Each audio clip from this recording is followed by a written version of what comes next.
À 2 jours de la finale, les déplacements se font désormais en bus, mais toujours avec le drapeau.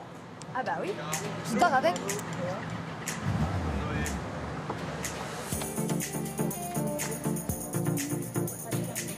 Sous bonne escorte policière, la délégation française prend la direction de la grande salle pour une nouvelle répétition. La popularité des Français grandit, surtout auprès des supporters étrangers. Merci beaucoup. Beaucoup de chance de la part de la Belgique.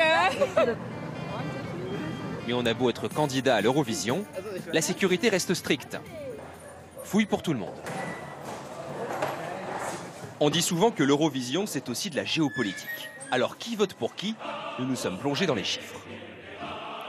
Historiquement, il existe plusieurs blocs. Le groupe des ex-pays soviétiques, le groupe des pays nordiques, ou encore celui des pays de l'Ouest. Bien souvent, chacun vote pour ses voisins amis. Sauf que les choses sont en train de changer. Bon, à l'Est, rien ne bouge. En 2016, par exemple, les ex-pays du RSS ont tous voté entre eux. L'Azerbaïdjan a donné ses points à la Russie, l'Ukraine et la Bulgarie. En revanche, les pays d'Europe du Nord n'ont plus la même solidarité.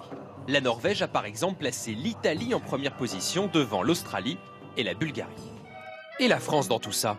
Il y a un pays que les Français soutiennent particulièrement. 10 points pour l'Arménie. Les 12 points vont à l'Arménie. L'Arménie, qui peut compter sur environ 600 000 personnes d'origine arménienne vivant en France. L'Eurovision, c'est donc aussi de la diplomatie.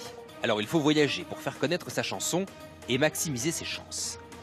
Madame Monsieur ont participé à 5 tournées, dont Tel Aviv, où nous les avons accompagnés. Tapis rouge, photos, interviews.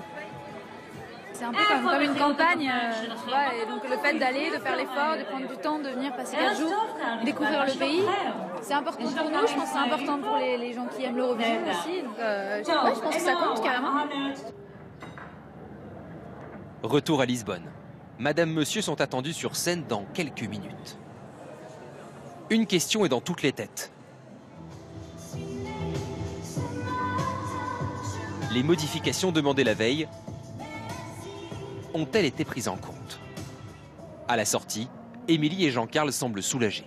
Ce qu'il faut maintenant, quand on touche au but, c'est plus s'occuper de l'aspect technique et se concentrer sur l'émotion qu'on veut donner. Voilà, c'est ça le plus important. Après, ouais, oublier un peu toutes les...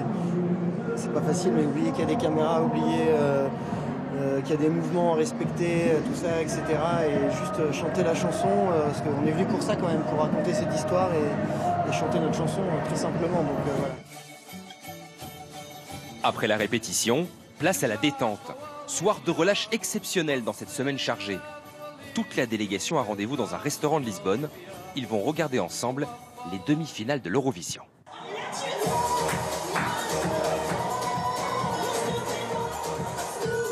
Madame Monsieur se retrouve dans la position de spectateur. Ambiance détendue et concours de pronostics. ça reste un jeu, hein, tu vois, même si on a envie de le gagner. Les 10 qualifiés du jour sont égrenés. Eh ben, je suis pas mal, 9 sur 10. J'avais juste mis les Suisses à la place de l'Irlandais, que j'aime beaucoup aussi, mais c'est vrai qu'on est vraiment copains avec les Suisses, donc j'avais très envie qu'ils se qualifient. Je suis déçu pour eux, mais sinon le reste j'avais tout bon. La France, tout comme 5 autres pays dont le Portugal, pays organisateur, est automatiquement qualifié pour la grande finale.